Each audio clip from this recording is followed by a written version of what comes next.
IVM.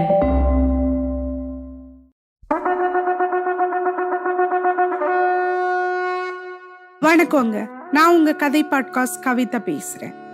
இது IVM வழங்கும் கதை பாட்காஸ்டின் வென்வேல் சென்னி எபிசோட் நம்பர் 84. இந்த எபிசோடோட டைட்டில் வாழ் பிடித்த தேவதை. நாங்க இப்படி எல்லாம் பண்ண மாட்டோம்னு அந்துவஞ்சொல்லை சொன்னதும் வஜ்ரதத்தன் புன்னகைச்சான். தான் பார்த்ததெல்லாம் திரும்ப திரும்ப நினைச்சு பார்த்து வருத்தப்பட்டுட்டு இருந்தான் அந்துவஞ்சொல்லை. இத பத்தியெல்லாம் விருகோதரனுக்கு தெரியுமா அப்படின்னு கேட்டான் அவன். எல்லாருக்கும் தெரியும், விருகோதரன், இந்திரசேனை தேவி, சித்திரகண்ணி, இப்படி எல்லாருக்கும் தெரியும் அப்படின்னா வஜ்ரதத்தன். அந்துவஞ்சொல்லை கொஞ்சம் அமைதியா இருந்தான். மனசுக்குள்ள அவனுக்கு அத்தனை பேரையும் போட்டு தள்ளணும்னு தோணுச்சு. இது பேரரசரோட தனிப்பட்ட முடிவு, இதுல தலையிட யாருக்கும் உரிமை இல்லை அப்படின்னா வஜ்ரதத்தன். இந்த இடத்துக்கு எதுக்காக என்ன கூட்டிட்டு வந்தீங்க, அதுக்கு என்ன அவசியம் அப்படின்னு கேட்டான் அந்துவஞ்சொல்லை. நான் எதிர்பார்த்துட்டு இருந்த கேள்வியை இப்போதான் நீங்க கேக்குறீங்க அப்படின்னா. எனக்கு புரியல அப்படின்னா அந்துவஞ்சொல்லை. நான் கேக்குற கேள்விக்கெல்லாம் டக்கு டக்குன்னு பதில் கொடுத்தா இத பத்தி இவ்வளவு வருத்தப்பட வேண்டிய அவசியம் இல்லைன்னு லிட்ரலி மிரட்டி சொன்னான் வஜ்ரதத்தன். என்ன பதில் வேணும் அப்படின்னு கேட்டான் அந்துவஞ்சொல்லை. நீ யாரு அப்படின்னா வஜ்ரதத்தன். ஒரு காலத்துல நான் இளவரசன், இப்போ நாட்டை இழந்த நாடோடி, வியாபாரத்துக்காக நாடு நாடா சுத்துறவன், நிறைய பணம் சம்பாதிக்கலாங்கிற ஆசையில பாடலிய பார்த்து வரும்போது ருத்ரதாமனையும் வருணனையும் பார்த்தேன்னு சொன்னா அந்துவஞ்சொல்லை. வருணன் எப்படி செத்தான் அப்படின்னு கேட்டான் அவன். நாங்க காட்டை கடந்து போகையில பல பேர் சேர்ந்து எங்களை அட்டாக் பண்ணாங்க. அந்த சண்டையில நான் மட்டுமே உயிர் பழைச்சேன் அப்படின்னா இவன். மத்தவங்க அப்படின்னு கேட்டான் வஜ்ரதத்தன். இறந்துட்டாங்க அப்படின்னா அந்துவஞ்சொல்லை. அதுதான் எப்படின்னு கேட்டேன்னா அவன். அந்த சண்டையில வருணன் இறந்துட்டான். அவன் ரொம்ப பெரிய வீரன். கப்பல்ல வரும்போது கடற்கொள்ளைக்காரங்க கிட்ட இருந்து எங்களை காப்பாத்தினான். அப்புறம் காட்டுல நடந்த போர்ல எங்களை காப்பாத்துற முயற்சியில அவன் தன்னோட உயிரை இழந்துட்டான். அவன் வீரம் மகத்தானது அப்படின்னா அந்துவஞ்சொல்லை. அவன் உடம்ப எரிச்சு அவனுக்கு வேண்டிய மரியாதை கொடுத்தியா அப்படின்னு கேட்டா வஜ்ரதத்தன். அதுக்கெல்லாம் எனக்கு நேர அவகாசம் கிடைக்கல. தொடர்ந்து எங்க மேல விஷ அம்பை எஞ்சிட்டே இருந்தாங்க, விரட்டிட்டே இருந்தாங்க. நாங்க திருப்பி தாக்கிக்கிட்டே ஓடிக்கிட்டே இருந்தோம். ரொம்ப தூரம் வந்த பின்னாடி தான் திரும்பி பார்த்தேன். நான் மட்டும்தான் உயிர் பழிச்சேன், மத்த எல்லாரும் இறந்திருந்தாங்கன்னு சொன்னா அந்துவஞ்சொல்லை. யார் உங்களை தாக்கினாங்க அப்படின்னு கேட்டான் வஜ்ரதத்தன். வனவாசிங்க அப்படின்னா இவன். வஜ்ரதத்தன் கண்ணீர் சிந்திட்டே நின்னுட்டு இருந்தான். அவனுக்கு இப்படி ஒரு சாவு வரும்னு நான் கனவுல கூட நினைச்சு பார்க்கல அப்படின்னா வஜ்ரதத்தன். வருணன் எல்லாத்தையும் என்கிட்ட சொல்லி இருக்கான். கப்பல் அடிமையா வாழ்க்கையை கழிச்சவன் வசந்தம் வரும்போது செத்து போயிட்டான். உங்க கவலை எனக்கு புரியுதுன்னு சொன்ன அந்துவஞ்சொல்லை கண்ணீரோட நின்னுட்டு இருந்த வஜ்ரதத்தனை கட்டி பிடிச்சுக்கிட்டான். வஜ்ரதத்தன் அந்துவஞ்சொல்லையோட தோல்ல சாஞ்சுக்கிட்டு ரொம்ப நேரம் அழுதுட்டு இருந்தான். தன்னோட பையனை எப்படி வளர்க்க நினைச்சான், அவன் சாவால இவனுக்கு வந்திருக்க வேதனை, அவனை கொன்னவனை பழி வாங்கணுங்கிற வெறி, அத்தனையும் பத்தி அந்துவஞ்சொல்லை கிட்ட சொன்னான். அத்தனையும் அந்துவஞ்சொல்லை அமைதியா கேட்டுட்டு இருந்தான். வஜ்ரதத்தன் தன்னோட வருத்தம் எல்லாத்தையும் கொட்டி தீத்துட்டு அன்னைக்கு ராத்திரியே பாடலிய விட்டு கிளம்பி இந்திரசேனை என்ன சொன்னாலோ அதை அப்படியே செஞ்சான். அடுத்த நாள் காலையில சித்திரகண்ணி, வேலைக்காரங்க, அப்புறம் கொஞ்சம் வீரர்களோட இந்திரசேனை இருக்க இடத்த பார்த்து கிளம்பினான். சித்திரகண்ணிய பல பேர் வழி அனுப்பி வச்சாங்க. அவங்களோட அந்துவஞ்சொல்லையும் இருந்தான். அதே நாள் அந்துவஞ்சொல்லையும் காணாம போயிருந்தான். விருகோதரன் எவ்வளவு தேடியும் அவனால கண்டுபிடிக்க முடியல. மோரிய பேரரசோட தலைநகரமான பாடலிக்கும் கலிங்கத்தோட சிங்கப்புரத்துக்கும் இடையில இருந்த பெரு வழியில, அதாவது இப்போ சொல்ற ஹைவேஸ்ல குதிரை தேர்ல போயிட்டு இருந்தா சித்திரகண்ணி.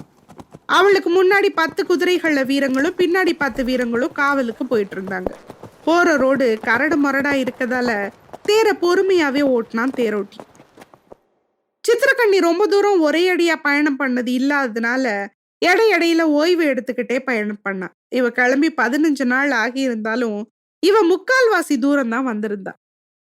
காடு வந்தா இடையில இருந்த மாளிகைகள்லையும் கோட்டையிலையும் ஓய்வெடுத்துக்கிட்டு பகல்ல மட்டுமே பயணம் பண்ணான். அப்படி ஓய்வெடுக்கும் போது மாளிகைகள்ல ஆடல் பாடல்கள்ல உற்சாகத்தோட பொழுத கழிச்சிட்டு இருந்தா. அது ஒரு நல்ல எக்ஸ்பீரியன்ஸா இருந்தது அவளுக்கு. இன்னும் 1 வாரம் பயணம் பண்ணா மோரிய படை இருக்க நிலை கொண்டிருக்க இடத்துக்கு போயிடலாம். சித்திரகண்ணிக்கு முன்னாடி போயிட்டு இருந்தவன் ஒருத்தன் தன்னோட மனைவியை நினைச்சு நாட்டுப்புற பாட்டு ஒன்ன பாடிட்டே போயிட்டு இருந்தான். அன்னைக்கு பாலை நிலம் ஒன்ன கிராஸ் பண்ணணுங்கிற பிளான் உன்னோட போயிட்டு இருந்தா அவ. அந்த நிலம் வறண்டு கரடு முரடா கல்லா இருந்தது, அங்கங்க புதர் இருந்தது. அப்போ அவங்க போன வழியில எதிர்த்தாப்புல வியாபாரிங்க ஓடி வந்தாங்க. என்னன்னு கேட்டப்போ ஆரலை கள்வர்கள் தாக்குறாங்க அப்படின்னாங்க. சித்திரக்கண்ணியோட வந்த காவல் தலைவன் அவகிட்ட, நம்ம பின்வாங்கி நம்ம படைக்கு தகவல் சொல்லலாம் தேவி, அவங்க வந்து இவங்களை விரட்டி விட்டதும் நம்ம பயணம் பண்ணலாம் அப்படின்னா. இந்த பெரிய பயணத்துல சேர்த்து வச்சிருந்த செல்வம் அத்தனையும் இழந்துட்டு விரக்தியோட உயிரை காப்பாத்திக்க ஓடி வந்த வியாபாரி ஒருத்தனை நிறுத்தின சித்திரக்கண்ணி, மொத்தம் எத்தனை பேர் திருடங்க இருக்காங்க அப்படின்னு கேட்டா. 10-20 பேர் இருப்பாங்க, அந்த பக்கம் போயிடாதீங்கன்னு பதில் சொல்லிட்டு போனான். சித்திரக்கண்ணி காவல் தலைவனை பார்த்தா. அவன் இவளை பார்த்தான். உங்க பிளான் என்ன அப்படின்னு கேட்டா சித்திரக்கண்ணி. எனக்கு வந்த உத்தரவு உங்களை பாதுகாப்பா இந்திரசேனை கிட்ட கொண்டு போய் சேர்க்கணும் அப்படிங்கிறது தான் அப்படின்னா அவன். என்னை பத்தி நீ கவலைப்பட வேணாம் அப்படின்னா இவன். இதை என்னால ஏத்துக்க முடியாது தேவி அப்படின்னா அவன். நம்ம கிட்ட 20 பேர் இருக்காங்கன்னா இவன். ஆமா, இருந்தாலும் உங்களை காப்பாத்துறதுதான் என்னோட வேலை அப்படின்னா அவன். அவங்க நம்மளை விட கம்மியா தான் இருக்காங்க அப்படின்னா இவன். உங்களை தனியா விட்டுட்டு என்னால அவங்கள தேடி போக முடியாது தேவி அப்படின்னா இவன். நான் தனியா இருக்க போறேன்னு யாரு சொன்னா அப்படின்னு கேட்டு அவனை திடுக்கிட வச்சா இவன். தேவி அப்படின்னு அதிர்ச்சியோட கேட்டான் அவன். நானும் உங்க கூட வரப்போறேன், அந்த திருடங்களை அழிச்சிட்டு நம்ம தொடர்ந்து மேல போவோம் அப்படின்னா இவன். அவன் பயந்து போய் இது ஆபத்து தேவி அப்படின்னா. நீ என்னை பத்தி கவலைப்படாத, நான் என்ன பாத்துக்குவேன் அப்படின்னா அவன். என்னால இது முடியாது தேவின்னா தயங்குனா. உனக்கு கொடுத்துருக்க வேலை என்ன அப்படின்னு கேட்டா அவ. உங்களை பாதுகாப்பா கூட்டிட்டு போறது அப்படின்னா. அது மட்டும் தானா அப்படின்னு கேட்டா. வேற அப்படின்னா அவன். நான் என்ன சொல்றேனோ அதை கேட்கணும் அப்படின்னு உனக்கு சொல்லலையா அப்படின்னா அவன். சொன்னாங்க அப்படின்னா. என் கட்டளை இதுதான் அப்படின்னா அவ. கொஞ்ச நேரம் யோசிச்ச காவல் தலைவன், உங்க கட்டளை நிறைவேற்றுறேன் தேவின்னு சொன்னான். வாங்க கிளம்பலான்னு அவன் குதிரையில தாவி ஏறினான். அவன் ஈட்டியோட முன்னாடி போக அவன் பின்னாடி வீரங்க போனாங்க. அவங்களுக்கு பின்னாடி குதிரை தேர்ல ஃபாலோ பண்ணா சித்திரக்கண்ணி. வறண்டு காஞ்சு போன பாலை நிலத்துல திருடங்களை தேடி போயிட்டே இருந்தாங்க. அப்போ பாத ஓரத்துல இருந்த ஒரு புதர்ல இருந்து வந்த ஈட்டி ஒண்ணு காவல் தலைவன் நெஞ்சில பாஞ்சதும் கீழே விழுந்தான். குதிரை மட்டும் தனியா போயிட்டு இருந்தது. அந்த சின்ன புதரோட 2 பக்கத்துல இருந்தும் வெளியில வந்த திருடங்க கையில வச்சிருந்த குறுவாள்களையும் கல்லையும் வீசி காவலுக்கு போன வீரங்களை தாக்குனாங்க. இந்த காவல் வீரர்களும் எதிர்த்தாக்குதல் நடத்தினாங்க. இவங்க ஈட்டியை வச்சு தாக்க அந்த திருடங்க தூரத்துல இருந்து கல்லையும் குறுவாளையும் வச்சு எரிஞ்சு தந்திரமா தாக்கினாங்க. ஒரு நாழிகை பொழுதுக்கும் மேல இந்த சண்டை நடந்ததுல 1-2 திருடங்க தான் செத்து போயிருந்தாங்க. ஆனா சித்திரக்கண்ணி கூட வந்த மோரிய வீரர்கள் அத்தனை பேரும் இறந்து போயிருந்தாங்க.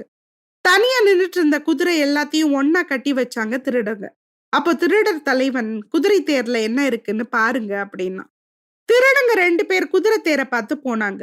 அப்போ தேரோட்டி கையில தன்னோட ஈட்டி எடுத்து தேருக்கு முன்னாடி காவலா நின்னான். தூரத்துல இருந்து வந்த ஈட்டி ஒண்ணு எதிர்பாராத நேரத்துல அவன் நெஞ்சில பாஞ்சதும் கீழே விழுந்துட்டான் அவன். திருடங்க 2 பேரும் போய் தேரோட திரைசீலையை விளக்குனாங்க. அப்போ அவங்க எதிர்பாராத விதத்துல கையில வாளோட சித்திரக்கண்ணி உட்கார்ந்து தரைய திரும்ப மூடிட்ட திருடன்ல ஒருத்தன், உள்ள ஒரு பொண்ணு இருக்கா அப்படின்னா. அப்போ தேர்ல இருந்து வெளியில வந்த சித்திரக்கண்ணி 2 பேர் மேலையும் வாழை வீசினான். வாழை பாய்ச்சினவ பக்கத்துல நின்றுட்டு இருந்த குதிரை மேல தாவி ஏறினா. அவ குதிரையில ஏறி தப்பிக்கிறதுக்குள்ள அவளை மத்த திருடங்க சுத்திக்கிட்டாங்க. குதிரையில உட்கார்ந்துருக்க அவளை பார்த்த திருடங்க ஒரு அழகான பொண்ணு கிடைச்சிருச்சுன்னு சந்தோஷத்துல அவளை சுத்தி வட்டம் போட்டு சுத்துனாங்க. அப்போ சித்திரக்கண்ணி எதையோ சொல்ல நினைச்சா, ஆனா அதுக்குள்ள முந்திக்கிட்ட திருடர் தலைவன், உன் மன தைரியத்தை பாராட்டுறேன், கையில வச்சிருக்க வாழை கைவிட்டுட்டு எங்களோட வந்துடு அப்படின்னா. நான் யாருன்னு தெரிஞ்சா நீ என் கூட பேசிட்டு இருக்க மாட்டேன் அப்படின்னா அவ. நீங்க யாரா வேணாலும் இருங்க, அதை பத்தி எனக்கு கவலை இல்ல. திருடங்க திருடிட்டு போற பொருள் ஒரு நாளும் திருப்பி கொடுக்கப்படுறது இல்ல, அது மாதிரிதான் நீயும் அப்படின்னா அவன். இதை கேட்ட சித்திரக்கண்ணி அதிர்ச்சியோட நின்றுட்டு இருந்தா. இனி நீயும் என் சொத்து அப்படின்னு சொன்ன திருடர் தலைவன், இவளை இழுத்துட்டு போங்க, பேரழகியா இருக்கா இவ, நம்ம கூட்டத்துக்கு இவ தான் தலைவி, இன்னைக்கு சாயந்தரம் நான் இவ கூட தான் இருக்க போறேன், நாளைக்கு காலையில கல்யாணம் அப்படின்னு கரை படிஞ்ச காவி பல்லு தெரிய சிரிச்சுக்கிட்டே சொன்னான். சொன்னவன் குதிரை மேல ஏறி கிளம்பினான். திருடங்க அத்தனை பேரும் உற்சாகமா கத்துனாங்க. என்னை விட்டுடுங்கன்னு கத்துனா சித்திரக்கண்ணி. அப்போ திருடங்கள்ல ஒருத்தன், இதெல்லாம் எங்க கூட சண்டை போடுறதுக்கு முன்னாடி யோசிச்சிருக்கணும், ஒரு பொண்ணு கிடைச்சாலே எங்க தலைவர் விட மாட்டாரு, அதுலயும் அழகான பொண்ணு கிடைச்சா விடவா போறாரு, எங்களோட வந்துடுங்க, உங்களுக்கும் அதுதான் நல்லது, இனி உங்களை யாரால காப்பாத்த முடியும் அப்படின்னு சொன்னவன் அவ கையில இருந்த வாழை வாங்குறதுக்காக கைய நீட்டினான். அப்போ அவன் எதிர்பாராம அவன் கைய வெட்டுனா சித்திரக்கண்ணி. உயிரே போனாலும் உங்க கூட வரமாட்டேன்னு சொன்னவ வாழை சுத்திக்கிட்டே குதிரை வரைக்கும் வந்து குதிரையை தட்டி விட்டான். சித்திரக்கண்ணி முரண்டு பிடிக்கிறத பார்த்து அவங்க தலைவன் அவ குதிரையை கொன்னுட்டு அவ கையை கட்டி இழுத்துட்டு வாங்க அப்படின்னா. சித்திரக்கண்ணி கையில வச்சிருந்த வாழை சுத்தி தன்னை பாதுகாத்துக்கிட்டே குதிரையில முன்னேறினான். சித்திரக்கண்ணியை காயப்படுத்த கூடாதுன்னு திருடங்க அவளை சுத்திக்கிட்டாங்க. அப்போ திருடங்கள்ல ஒருத்தன் குதிரையோட காலை வெட்டினான். குதிரை தலை குப்புற விழுந்துச்சு. சித்திரக்கண்ணியும் சேர்ந்து விழுந்தா. கையில இருந்த வாள் பறந்து போயிடுச்சு. திருடங்க சில பேர் அவ கையை கட்டினாங்க. சித்திரக்கண்ணியோட கையை கட்டினதும் திருடர் தலைவன் குதிரையை அவகிட்ட கொண்டு போய் என் கூட வான்னு சொல்லி கையை நீட்டி அவளை தூக்குறதுக்காக அவளை பார்த்து குனிஞ்சான். கீழே குனிஞ்சவனும் தரையில விழுந்தான். அப்போதான் எல்லாரும் பார்த்தாங்க, கழுத்துல அம்பு பாஞ்சிருந்தது. அப்ப யாரோ ஒரு ஹீரோ இவளை காப்பாத்த வந்துட்டான். யாரா இருக்கும்? உங்களால கெஸ் பண்ண முடியுதா என்ன நடக்குதுன்னு? அடுத்த எபிசோட்ல பார்க்கலாம். அது வரைக்கும் நன்றி, வணக்கம். இந்த பாட்காஸ்ட் ஸ்ரீ வெற்றிவேலின் வெண்வேல் சென்னி வரலாற்று புதினங்களை அடிப்படையாக கொண்டது.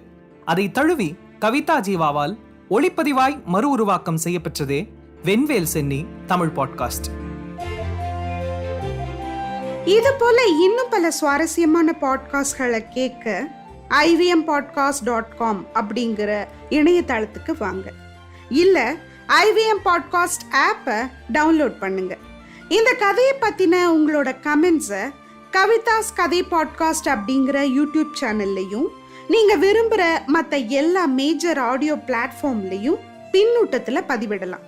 அண்ட் மறக்காம வென்வேல் சென்னி தமிழ் பாட்காஸ்ட்டை சப்ஸ்கிரைப் பண்ணி உங்க நண்பர்களோட ஷேர் பண்ணுங்க. நன்றி.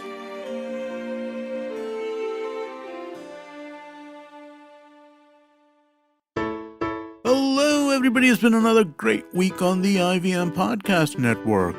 On Advertising is Dead, It's All Business, Varun is joined by Anurag Jain, co-founder of Clubworks. He takes us on his entrepreneurial journey and his approach to revenue-based finance.